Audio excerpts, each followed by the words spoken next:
Katie Boyd is on a mission to change women's lives. She's the host of the Ambitchious podcast, an empowering extension of her first baby, Katie Boyd's Miss Fit Club. This multi-faceted health and wellness platform has transformed the lives and mindsets of tens of thousands of women from all over the globe. So you're going to want to stick around. I'm having a conversation with Katie Boyd. The following was recorded in front of a live studio audience at the Studio 21 Podcast Cafe. This is the United Podcast Network. Welcome to Rat Race Reboot. I'm your host, Laura Noel. And as a certified coach and former 27-year military leader, each week I provide bite-sized mindset pivots that will help you reset your mind, reawaken your spirit, and regain your control.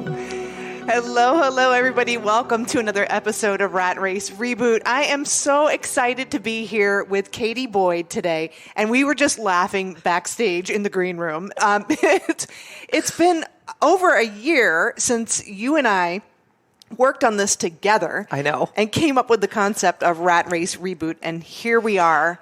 As you know, your intro's going on, I literally have chicken skin, like every hair on my body standing up straight, because I just love, like, one of my favorite things in the world is to see someone have an idea and then do all the things that it takes to make that come true. And you did it. And like, high five, sister. Woo! I'm so proud of you, girl. Thank you. Oh my gosh. Amazing. No, I appreciate you. You've been an incredible part of this journey. And I'm so grateful for you. And that's why I'm so grateful that you're on this call today, because a lot of the things that I talk about with my clients, and a lot of different facets of it, I learned from you, and I really solidified those pieces of just setting fierce boundaries and just being the HBIC of my life. Like, I want to talk all about that because I feel like so many people are struggling. They want more. They want to know that there's more out of life than just being in this rat race and this constant pull on people's demands and life and family and work. And you really honed it in and helped so many people in that way. Thank you so much. Yeah. I mean, Ambitchious really is on the same line with Rat Race Reboot. I mean, yes, they're different names, but we do teach and educate and give tools kind of the same way. And I truly believe in the core of my being that everyone on earth, it is their birthright to have freedom. And I'm not just being like freedom to do whatever you want, scratch your ass whenever you want. I'm talking like financial freedom, time freedom. And when you have the fierce boundaries, which is what I teach, and you have what I call the 6 life makers and breakers, under your belt, then your life will be, as we call it, ambitious. And you will be the HBIC, the head bitch in control of your ambitious life. And that's, we it's a whole play on words, and we like to make it fun for our community. We call the bitchterhood instead of the sisterhood. But I really, truly believe that everybody can have the freedom that they desire in whatever that means for them, because, we both have freedom, but our desires and wants in the freedom realm are very different. But it's on everyone's terms, and that's what's really super important. And I love that you're bringing that. We can want different things, and those desires are on your own terms. Because I feel like so many people now, with all of these external demands, they're not really thinking, and they're allowing these things to influence what they think they should have, or what they think they should want, or the next step in their career or their life. It's like they're not even their own thoughts. Yes. And I hate to say it, and I know people get like, Katie, stop talking about social media, but I feel like social media has really taken a toll on especially women, because we look at all these women's lives and we're like, why don't I have the Maserati? Why don't I have the supermodel husband? Why am I not in a yacht in Capri? And it's like, you don't have to have that. That may not be any of your heart's desires. Mm-hmm. You may just want to live a really slow, simple life and homeschool your child and have a farm. Like, I don't know what it means to you to have like this ambitious life, but I try not to look at other people's lives and try to do what they're doing, because anybody that I've ever seen in my life that I've coached, especially that has done that, it's bit them in the ass. Yeah. Like, they get those things and they're just like, wait a minute, I thought I would be happy if I had all these things, because everyone else out there in social media land who's posting their highlight reels of their lives, like maybe they're not happy. Yeah. And that's a big slap in the face to a lot of people. And that's usually when people come to me like, hey, I did all these things and I'm still not happy. So now what? And then I teach them how they have to listen to their own inner voice, their own intuition. And especially as women, we've really had that beaten out of us over the years. Yeah. And we've also really had to step into our masculine energy in the last 30, 40 years. You know, like back in the 80s, I mean, I was born in 81. So I wasn't in the workforce, but, you know, I loved the old 80s movies and stuff like that. And it was like, you know, working 9 to 5, you know, and you're wearing these big power suits and your hair is super short and, you know, you're like trying to no makeup and you're trying to be like a dude. Yeah. And it's like, we're not built for that. We as women are not built for that. I mean, yes, we have to have the masculine and the feminine balance. But when we're one side of the spectrum, that's when we get ourselves into trouble. And that's when we have these pretend lives that we think are going to fill that heart-sized hole in our soul, where I always say, you know, the kingdom of heaven is within us now. We don't need to be looking outside of ourselves for all of these things. We have to listen and get still to that small voice inside of us that's saying, yeah, I wouldn't do that if I was you. But you said, but Sally Sue on Instagram, she's doing that, so it must be worthwhile. And it's like, you know, I always say, make the main thing the main thing. Yeah, it's so important, and don't major in minor things, right? Yeah. You're spreading your net all over. Or I think like Abraham Lincoln said, like, you know, give me so many hours to chop down a tree and I'll like, you know, just plan out and then I'll have the axe. I'll just keep hitting the same spot. Yeah. If you're trying to chop the tree down all up and down, it's not going to fall. Right. And I think that that's where we really get just disjointed. And that's usually when I step in and I'm like, oh, honey, we're going to have a conversation. Yeah. And it's about being, like I said, the HBIC of your life, because there's a lot of things, as you know, that are not in control in this world, but there are certain things that are in control, and that's what I call the 6 life makers, which is your spiritual connection, your fierce boundaries, your wellness and your health, right?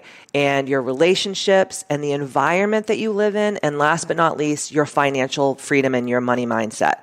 And I think a lot of people, they want to go to the money, but they don't want to have all the first 5 things in order before they manifest the wealth. I love that you're saying that, because I was just reading an article, and in one of my neuroscience classes, we were talking about motivation. Yeah. And there are different experiments there where like kids are putting together a puzzle, and then one group gets a monetary reward and then they lose interest. And then so I was listening to this TED Talk and then reading the transcript about some studies with money and how, you know, there's a lot of people, if they win the lottery and they get a ton of money, they kind of pull away. They become kind of sort of antisocial. Yes. They're afraid of losing it. They're afraid that people are going to come after them for it. They kind of waste it all. You know, everything's on themselves. Yes. Where we are social beings. And so through their research, they found that teams perform better. Like, then they were doing this experiment with like $5, $10, $15, but one group was like to spend it on themselves and the other was to spend it on their team members. Right. But the teams actually performed better with that kind of outward mindset and that pro-social behavior. So I like that you have those 6, you know, makers and breakers. Yes. and how the financial piece of it is a piece of it, but it's those other pieces that are really the foundation. Right. And I think a lot of women right now, they really crave and desire that financial freedom. Yeah. But what they don't understand is financial freedom and wealth and abundance comes with wisdom. And that's why, like, you just brought up a really funny point about how, you know, people win money in the lottery. Most people that win money in the lottery have never had to work for that money, right? Mm-hmm. So they've never had to gain the mindset of how to take care of millions or even sometimes hundreds of millions of dollars. Right. And that's why they get it all. And then they just blow it all on a bunch of like lions for their front of their house, right? You always see these people. They're like, I need the big lions. I need the big lions in front of the house. More marble columns. Yeah. Exactly. And I'm like, oh my gosh, I know this person's going to be broke in like 7 months. And it always happens. You always see like those shows on TV where it's like they had all this money and then they like lost it all because they didn't have the wisdom.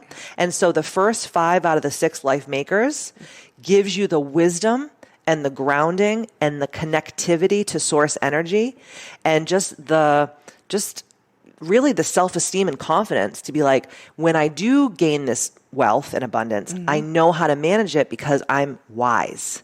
And wisdom takes time.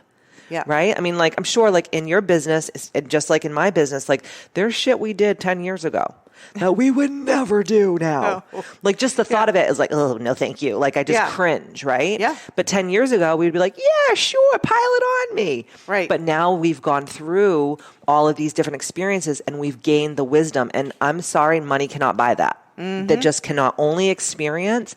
And pardon my French, but fucking up.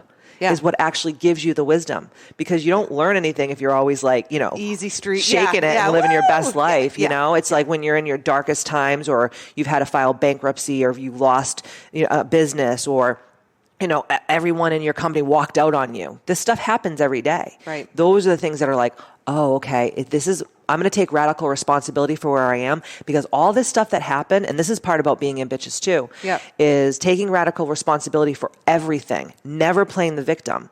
Because when we take radical responsibility for everything in our lives, that is so empowering. Right? Yeah. And when we're like, well, she did this to me and this is why my business didn't work out and this is why this didn't happen. And it's like, no, what did you do? Why were your boundaries not fierce? Why were you not showing up a certain way? Right.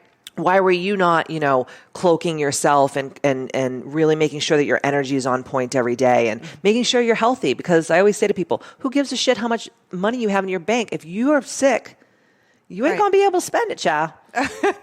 So get it together. And that's where really like the brainchild of Ambitchious was really born, because I was going through my own stuff where I felt not in my power, where I felt kind of like washed up or taken advantage of. And I was very much in my victim mentality. And I always tell the story how I was meditating one day and my grandmother, who passed away, came to me and she was like, remember, I taught you this, how to be ambitious. Wow. But she because I talk about it in my book, Ambitchious, about how when I was little, this boy used to call me a bitch in school every day because he wanted my Lunchables.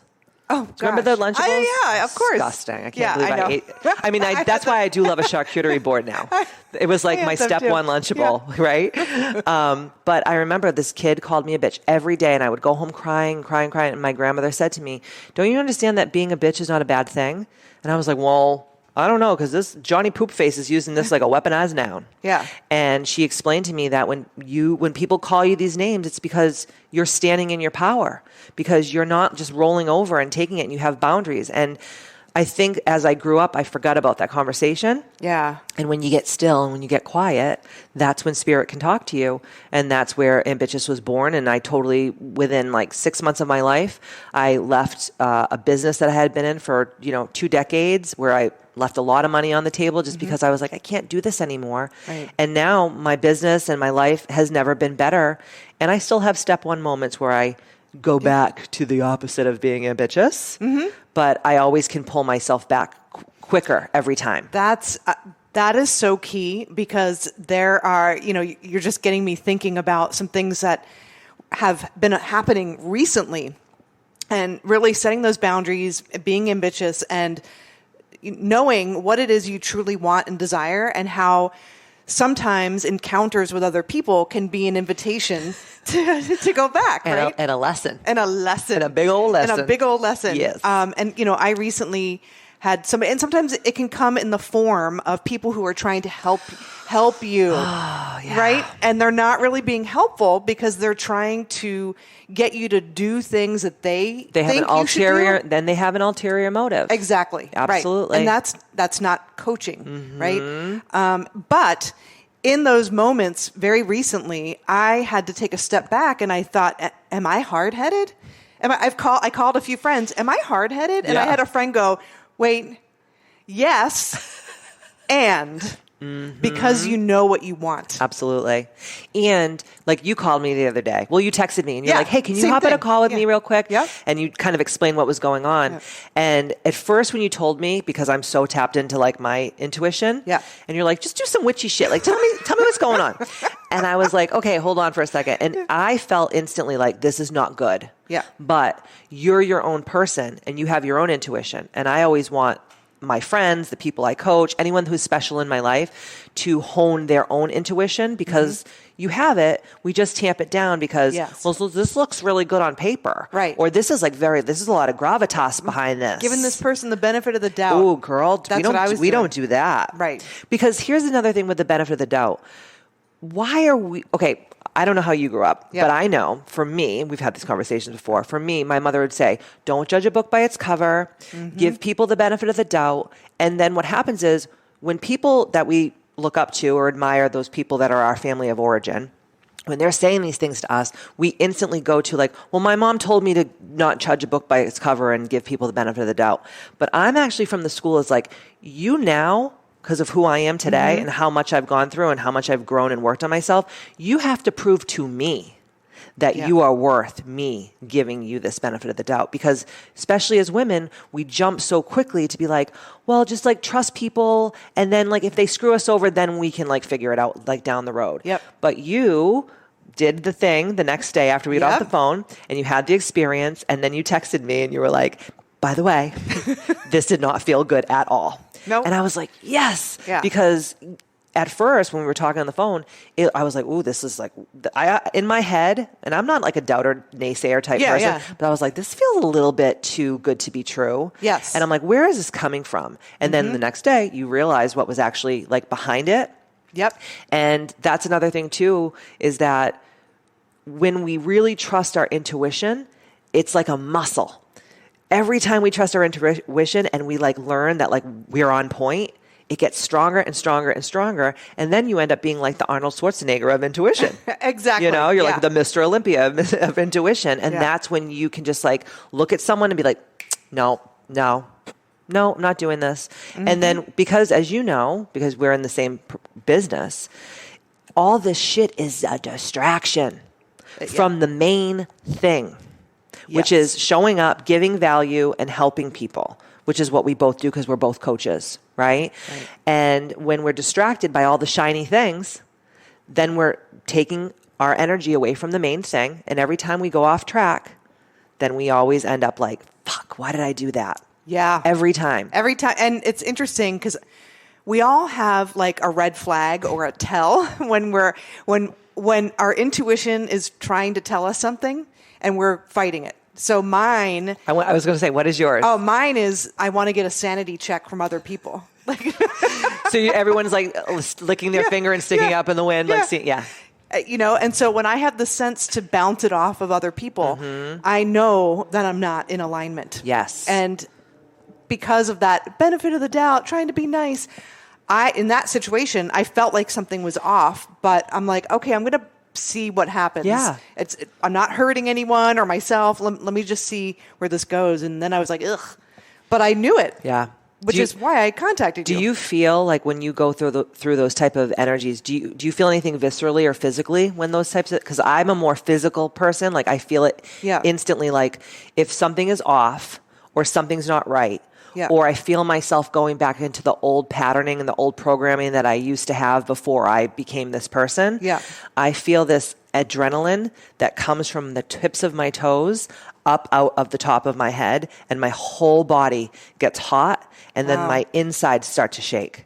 Oh my goodness. It's like an instant visceral reaction. Yeah. It's so strong, and I can't tell you how many times that I felt that way and gone against it. Ugh. And then you learn your lesson real quick. Yeah. But for me, it's like a visceral thing. Okay. And that's, when you have the hair stand up on the back of your neck and you're in a place that you feel unsafe and somebody's behind you, that's really... It's usually the grocery store. I was going to say turn around and go, back off. Yeah, but in the grocery store. You're a little too close. Even before social distancing, I was like, child, you are too close to me now. You need to back up now. Yeah. But we often don't. Oops, sorry. Happens. That happens. Listen. Yeah. Yeah, we don't listen. And that's why we as women are always in this like victim role where a man most men, not all men, but most men who are very in their divine masculine energy would have no problems turning around and be like, excuse me, sir, you need to be a Wonder Bread bag away from me. That is the length of like step off. Like my husband has no qualms telling people what's up. Yeah. And then in my head, I'm like, this doesn't feel right. Why is this person standing so close to me? Yeah. Why is this? And then I get in the car and I'm like shaking tense. Like a leaf. Yeah. I'm like, this is crazy. Yeah. And that's where it is good to have the masculine energy and that feminine energy, the balance where you're like, I can be feminine and loving and kind and tender, but then I also have to like put my foot down sometimes and be like, yo, you need to back up. You're a little too close to me. Right. And I love that because, we can also tap into our feminine energy in that situation, just learning different ways of addressing things. Like I could be like, "Ooh, you're a close talker. I'm not. Love you, but I'm going to back up." But it's like a Seinfeld episode. Right? Close talker. But then I can kind of play with it, be true to myself and be kind. Without being like, you're too in my face or whatever. Yeah. But you say it more like in a joking way. Mm-hmm. Or like even I think about things that I used to do when I was younger where like I remember working in a club when I was like in my early 20s and I would work the little coat room. The guys would come and they'd put their coat in, whatever. And I remember I was wearing this cute little outfit one day and this older man was like, twirl for me. And like in my head, I'm like, you do what people tell you to do because you're a people pleaser. That's how I was raised. And I looked at him and I said, honey, I don't twirl for anyone. And he was like, good girl. Wow. It was almost like he was testing me. Yeah. And I don't even think it was coming from him. I think it was like coming from God. Yeah. Because I was raised as a people pleaser. And that's how I was, like my mother was a people pleaser. My grandmother was a people pleaser. And then you just think, well, this is just what you do. Mm-hmm. When someone tells you what to do, you do what or they're not going to like you or they're not going to love you or whatever the case of the matter is. And I saw those glimpses of myself growing up, like those little moments where I stepped into my power. Yep. And then there was a lot more moments that I wasn't in my power, which, took me longer to get to this place, but everything happens for a reason.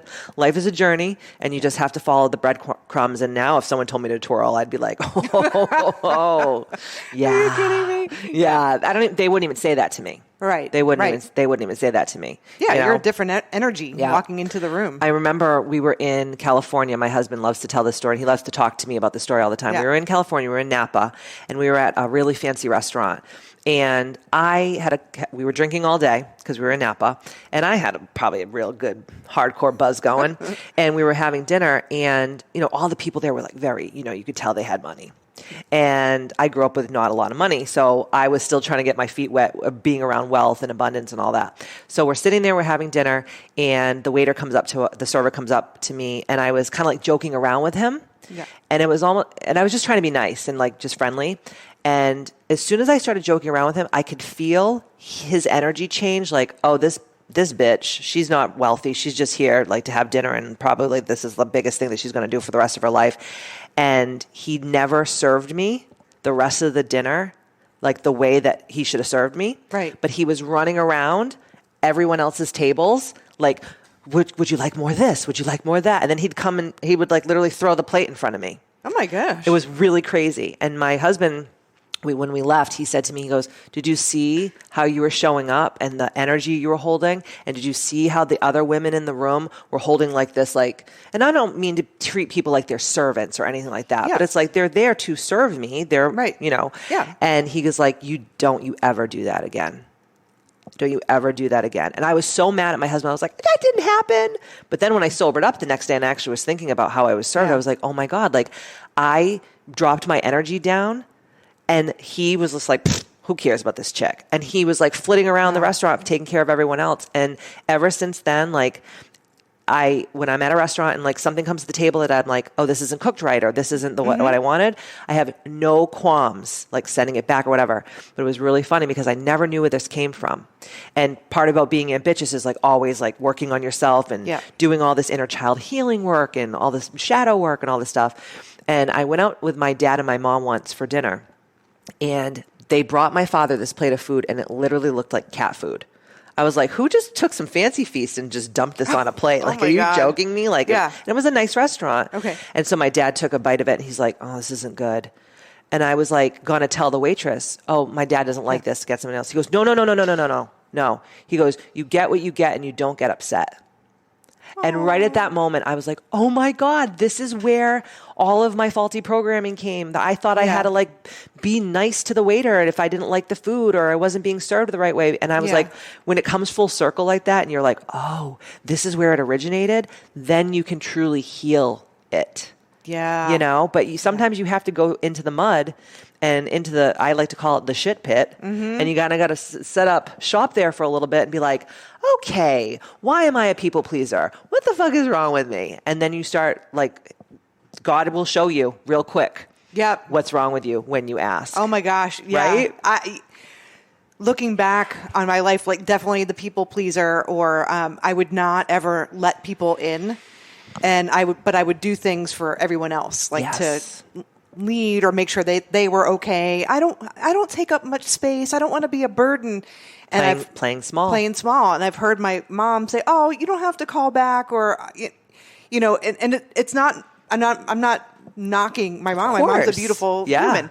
But it was kind of like, aha, that's where it came from. And I love that you see this, and I love that I see this, because this is, I think, one of the strongest parts of being ambitious is breaking ancestral curses. So we all learn these things from our line. So it's like my great-grandmother, and then my grandmother did it, and then my mother did it, and then I do it, and then like I don't have a daughter, but I have a niece, and she does the same shit. And I am like, I am going to be the one who stops this energy. Yep. And I truly believe, and this is a very Native American belief, but when you heal yourself, you heal 7 generations that will come after you and 7 generations that came before you energetically. Yeah. And like, how amazing is it to be like the bolt cutter of those chains that have been passed down from generation to generation forever and ever. Amen. Yeah. It's very empowering. That is. Yeah. And, you know, some of those beliefs might have served people back in the day, right? Absolutely. Yeah. I mean, I could see some of the things that my mom said or did served her in the situation we were in our life when I was growing up. Absolutely. But I'm not in that spot anymore, so I don't need that anymore. But to recognize it and say, hey, thank you. I appreciate you. Yes. You kept my mom safe. You kept me safe, but I don't need that anymore. 100%. Yeah. And to me, that is so powerful. Yeah. It's so powerful. And I don't think that we think about those things enough. You know, we don't like pat ourselves on the back enough and be like, wow, like I healed this in my whole familial line. Right. Like how badass am I? Yeah. But we're also not taught about those things. And not a lot of people understand lineage energetically, but also in an not to get nerdy, but in an epigenetic way where you can actually see like certain gene expressions broken because maybe your great-grandmother was a survivor of the Holocaust. And then it got passed down to your mother and to you, all of these fear energies or like lack, not enoughness, like all these different things. Yeah. And you're like, why am I even afraid of these things? Or why do these things bother me? Honey, it's been passed down into your epigenetics because your great-grandmother had to go through all these things to survive so that you are here. Yep. And if you think about it, again, not to get too nerdy, but when our grandmothers were alive, our mothers and I, like me, you, we were all together at the same time in that physical body. Yep. Because the eggs and, I mean, you know, not to get crazy or whatever, but it's think about whatever your grandmother went through, your mother went through, and you went through energetically. Yeah. Yeah. And epigenetically. No, that's 100% right? true. I mean, the architecture of your brain changes. And it's interesting because in this class this week, studying about motivation, we were also studying about just the impact of growing up in a certain way and facing trauma, whether it's verbally, physically, whatever that is, it changes the architecture of your brain. Yes. And can you actually change it back? And you can't change it back necessarily because you can't go back in time, but you can shift your responses to things moving forward, and then that can create new and you can create the new groove patterns in your pathways, brain, right? And people, I think they don't understand that idea. They just go, "This is who I am, and this is how I'll always be." Right. And it's like, okay, then do that. Yeah. But don't complain about your shitty life. That's one thing I will not get down with, which is that victim mentality where people just complain and complain. Like my mom does it sometimes, and I love my mother. Yeah. But she'll call me on the phone and she'll be like, oh my God. And I'm like, babe, we've been having the same conversation since like 1987. Like enough. And then you know what she'll say to me? I know. I know. It's like she can't help herself because the complaining is not even, she doesn't even want to complain. It's a groove pattern, a program in her brain that just runs just like a freaking computer. Right. And that's what our brains really, truly are, just like mega computers that like no one will probably ever figure out in our time. Yeah. Right. And so we, with my mom, I don't even get mad. I used to get so mad at her, Laura. I'd be like, listen, but now I'm like, oh, look at you, you cute little cutie pie. You're just working on your groove patterns. We got to get this program deprogrammed, you know, and I just accept her for who she is. And little by little, I kind of just like plant those little ambitious seeds where I'm just like, even to my own mom. Yeah. And then she starts to get it. And then she goes back to sleep. And then she starts to get it. And then she goes back to sleep. But at least she's having those little glimpses of awakenedness, which is so important. I do the same thing. And, you know, the going back, I mean, we go back and forth all the time, but it's like when you have that awareness, you can put yourself right back on the path. I've had a lot of, I call them step one moments. Yeah, okay, I like that. So I've had a lot of step one moments in the last couple weeks. And I actually would say to my husband, like, I am so embarrassed of myself. And he'll be like, why are you shaming yourself? And I just get so angry because I'm like, I'm freaking smarter than this. Like, why would I even get roped into this thing? Or why would I even think like this? But I feel like it's like, you know, to shoot an arrow, you have to pull it back right before you release it. And I feel like, and I don't know if this ever happens to you, but like right before you're going to like make a huge jump and level up, don't you feel like you always kind of like retract back to the shit pit for a moment? I was just in so annoying. My entrepreneurial group at college, and we were just talking about I feel myself pulling away from certain things, and there's turmoil coming up, and it's getting me for a split second to go, am I stubborn? Am I this? Am I that? Am I wrong? You're like, maybe I'm the problem. Maybe I'm the problem. And then I'll ask other people the sanity check, right? Yep. But it's a growth spurt. It is. Really. It 100% is. So now, even though I hate it, I loathe those step one moments, I actually get kind of excited when I have them because I'm like, oh, I must be on the cusp of a really big level up or a really big breakthrough. It's just weathering that energy right before the breakthrough happens. Yes. You know, and it's, what do they say? Like, it's not a breakdown, it's a breakthrough. Yeah. But usually you have a breakdown right before the breakthrough. Yeah. Yeah. It's like an old version of you is dying off. Yes. And you're stepping into the new version, and then there's that space in between. Yes. You know? And in Ambitchious, I talk a lot about dark feminine energy.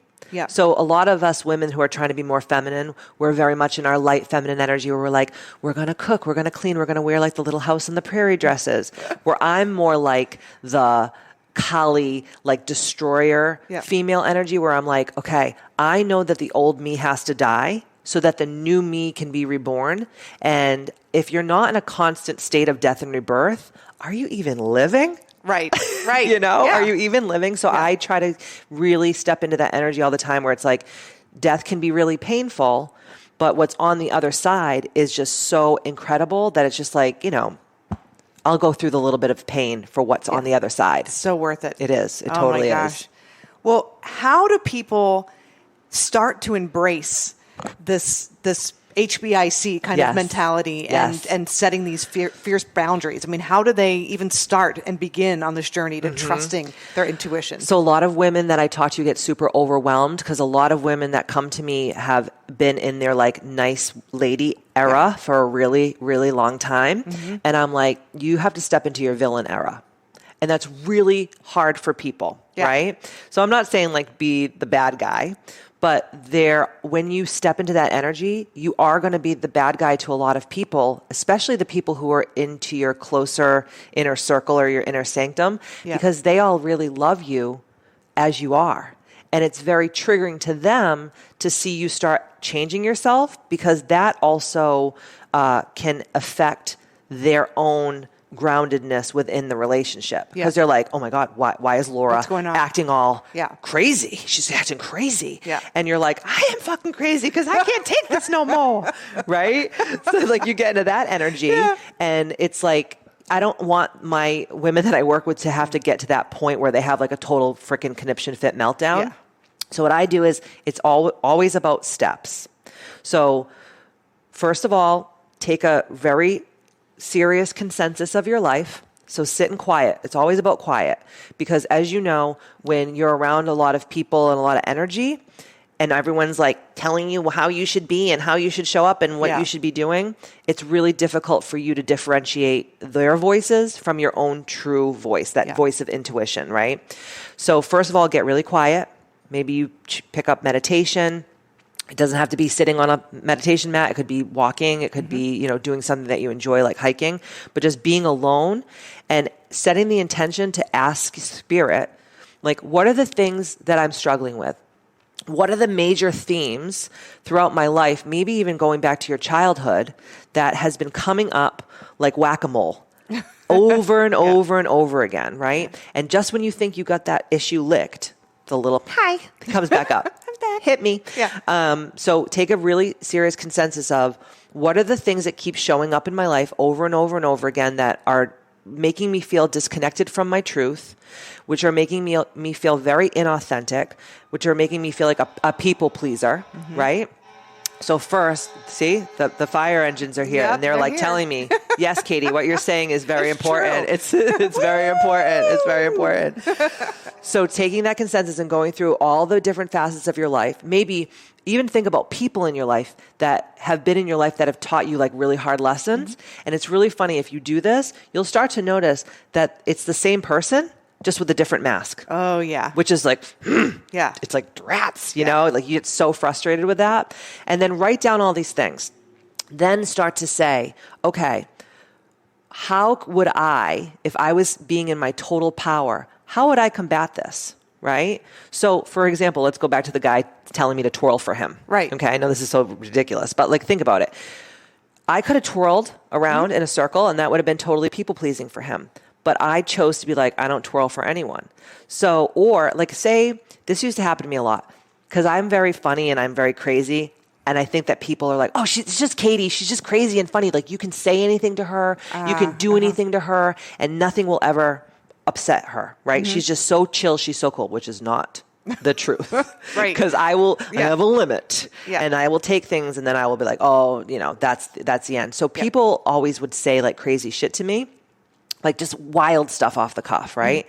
And I always tell this story on my podcast where I was in a wedding, and my best friend married this ding-a-ling, and I was like, "Girl, this is not good for you." And she did it anyway, and I was like, "Whatever, good, like you're gonna have problems, honey." And I'll never forget, we were at the wedding, and we were taking pictures on this rock, like by the beach, and I have very big boobies, like very large. I'm a very large-chested gal, okay. And I had this dress on that made my boobies look 100 times bigger. Right. It was just very voluptuous that day. And I'll never forget, we were taking pictures and he was with all his groomsmen and we were with all the bridesmaids. And he said in front of everybody, "My God, Katie, you have the biggest boobs I've ever seen in my entire life." And all the groomsmen were like turned white. Oh my gosh. Because they all respected me and they all loved me. They were like, "Oh, I cannot believe this guy just said this to her." Yeah. And I just looked at him and I was like so stunned and I didn't say shit. And that's not like me. Right. Now, hindsight is obviously 20/20. And when you have these things happen to you, don't you go back and go, "I should have said this and I should have said this and I should have like this." Because I really wanted just to like take his little penis and tap dance on it. Right. That's what I should have done. Just ripped it off. Right there. Yeah, did the little buffalo, shuffle the buffalo, right? Yep. But I didn't. But someone said to me once, one of my healers, I told them the story because I was so upset about it. I was so embarrassed. And she said to me, "What if you just said to him, 'What did you say?'" Because it would give him two options. Either A, this is what usually happens. They would say to you, "Oh, I was just kidding. I was just joking." Yeah. Okay, no, you weren't. So he would look like a total asshole. Or he would say it again and look like a total asshole. Right. And just that, like, such a powerful thing just to go, "What did you just say to me?" Right. It's like, so to me, that's so powerful. That is. Instead of like, doing what I did, what I was like covered in my chest, and I was like so embarrassed for the rest of the day, even though like that's not who I am. I'm a very strong, powerful woman. But sometimes people just catch you at the wrong time and whatever. And ever since that day, when people now say things to me that I don't like, I just look at them and I go, what did you just say to me? Yeah. And they get, let me tell you, if they're guys, their penises actually retract into their body. I actually have seen it happen. Okay. And if it's a woman, like she's like, oh my God, it checks her real quick. Right. Right. And either way you win because you just know, oh, I have your number down. You're an asshole. And then guess what? You don't mess with that person anymore. Right. But how many people actually have relationships that are really close relationships with people that they treat people like that every day? Right. And then people go, I don't know why I feel like shit all the time. Because you're surrounded by a bunch of assholes. That's why. Yeah. But when you have these boundaries in play, your whole life opens up. And then you start to really see things for what they truly are. So it's all about really taking the time, taking consensus of your life, all the things that aren't making you feel so fresh, and then really coming up with like almost like a game plan. It's like you have to be a war strategist. Okay. And you're in the military, right? So you're like, tell me more about this. Got it. So you have to be a war strategist. You have to always say to yourself, I was a war strategist in a past life, so I know very much. There you go. Yes, I was a Viking. So when you think about going to war, now this may seem like a very negative thing to talk about, like life shouldn't be war, but there are some things that are like war, right? So if you say to yourself, okay, I'm going into this thing today, whether it's a party where you have to like do small talk with people, or you're making a really crazy business deal where you could make millions of dollars or whatever it is, you have to say to yourself, okay, could they attack me from the air? Could they come by sea? Are they coming by land? Are they coming at night whenever all of us are in our tents, sleeping, right? And you have to do that with your life. You have to think of all the alternatives and all the different scenarios that could happen and be prepared for those things. And a lot of people will say to me, but Katie, isn't that like being a little doomsday preppy? Well, yeah. I mean, sometimes there's doomsday days. Right. There's really great days, and there's days that are going to test you, and you have to be ready for everything. And that's really what boundaries are all about. I love that you said that. Have you been in my neuroscience class? No, but I should. Should I be teaching this damn class? Well, because that was another thing. I'll wear my glasses. The planning for when things potentially could go wrong. When you're in the moment, your heart rate elevates, your blood is rushing to your core, and your brain is foggy, your thinking is foggy. So just being aware of the things that could possibly go wrong and what would be my stance in that moment. So you're pre-planning. The guy, it was a TED Talk I was listening to, is pre-mortem. Oh, he cool. called it, right? Just thinking about the things. And then you're clear. You're doing that when you're clear. So that's very smart. Yes. Yeah. But like you were saying, like when you go to war, right? You're like, oh my God. Like you ever see like the war scenes in like movies or television shows where it's like chaos. Like no one, there's like things coming over your head. There's like swords coming at you at all different directions or whatever. And it's true. All the blood drains out of your head and goes to your body to protect itself, right? So, but if you train yourself, almost like, David Goggins, who's like the big Navy SEAL, when he's like, I knew that every day, like he was going for his swim tests, I'm negative buoyant. So they would put him in the water with his hands tied and his feet tied and be like, figure it out, right? He knew every day he was going to go get his ass kicked in the pool. So every night before he'd go to bed, he would be like, okay, when they throw me in the pool, I'm going to do this. When they throw me in the pool, I'm going to do that. And guess what? I think he was like a ranger. He did buds and whatever the other thing is, like the highest whatever. He didn't just do that because he was picking his butt. Right. He had to pre-plan every step. And I know that, a lot of people will be like, that's too much work. And you know what I say to that? Well, you know what? So is being a mediocre person. Yeah. But we have to choose our hard. And I'll tell you right now, I would rather be an exceptional person because I feel like it's our birthright to be exceptional. And I think it's our birthright to have everything that we've ever desired. And that is not a privilege. When people go, oh, that's easy for you to say because you have privilege. No, I do not. I grew up with nothing. Everything I have had to scratch and claw my way to get there. I've done shit that I would not proud of to get to where I am. But now I have learned all the lessons. I mean, I'm still going to learn lessons. Let's not get it twisted. Yeah. But I'm so proud of myself that I think in the way I think now, because no matter what storm comes my way now, I will sway and I may bend, but I will not break. You have to be so rooted in your energy, and it all falls onto you. Because guess what? As you know, no one is coming to save you. Yeah. No one is coming to save you. We as women have to save ourselves. Like all this old bullshit of like the knight is going to come on his white steed looking like someone who just was, the head of the gay pride parade, like with the outfit on and like the pomp and circumstance. And you're like, yes, king, he ain't coming, or she ain't coming, or it ain't coming, whatever you're into. I don't give a shit. Right. Okay. Right. But you have to save yourself. Yeah. You have to save yourself. And this is what people don't want to do, because they're just waiting for someone to come along. And if you're going to do that, like you're just going to end up in like one of the people in Beetlejuice's waiting room. Like the little head, the bone in the neck, the girl, the whole thing. Oh my God. Right? Yeah. It's like, it's doing the work versus working hard. Right. And it's doing the work is what is going to move you farther, faster in your mind. Yes. But don't you think that's also a problem that we as women have, that we've been taught that we have to work hard and we have to sacrifice to get ourselves to the place that we desire to be. Mm-hmm. And nothing can be furthest from the truth. Right. Because the biggest deals that I've ever done, the biggest things that I've ever accomplished in my life really wasn't hard work. It was like I was vibrating at a very high frequency at the moment, and I was just attracting the things that I had put in my, ethers a long time ago. And the things that I've worked the hardest on have sucked the life out of me and made me exhausted in all aspects of my life, and they were never rewarding.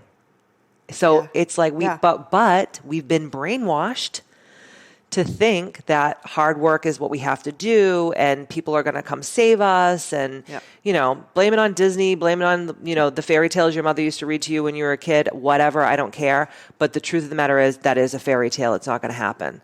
Yeah. The end. Oh my gosh. There are so many riffing points that we could I go love on having these conversations forever. though. I know. But I'm so grateful that you joined me on this call. They're going to get so much value out of this. Thank you. And so how do people connect with you? We're going to have that in the show notes too. Yeah. So if people want to connect to me, they can go to my main website, which is kbmfc.com, Katie Boyd's Misfit Club. And they can also, I have my own app, which is called the Ambitchious app. It's an absolutely incredible community of women from all around the world. And we teach them all the tools that they desire to take their life to ambitious levels. And I'm also, I'm on Instagram at Katie Boyd Ambitchious. Okay. But most of like my real stuff is happening over on my app. And it's awesome. Yeah. It is really, really, really good. And then my book is also for sale on kbmfc.com. Which is also, I have that too. Yes. And we just did the audiobook. And so the audiobook is available only on my app. So it's like an app exclusive. Because I know a lot of people I like to listen. I read books too, but I like to listen to books as well, just because kill two birds with one stone. Right. So if they're looking for the audiobook because they don't want to read a physical book, then they can go over to the app. Okay. Yeah. Well, thank you for having me. This was so fun. I could talk to you for hours and hours and hours. Yeah, we could go on, and I really appreciate you. And for those of you listening, definitely head over to the app, head over to Katie's website, get the book. All awesome things. And again, thank you so much for listening today. And remember, leave a review on ratracereboot.com, whatever platform you listen to your podcasts on. We'd be grateful. We read them, we respond, and we'll see you next week. Remember, everything is created twice, first in your imagination and then in physical form. We'll see you next week. The views and opinions expressed by the hosts, guests, or callers of this program do not necessarily reflect the opinions of the Studio 21 Podcast Cafe, the United Podcast Network, its partners, or affiliates.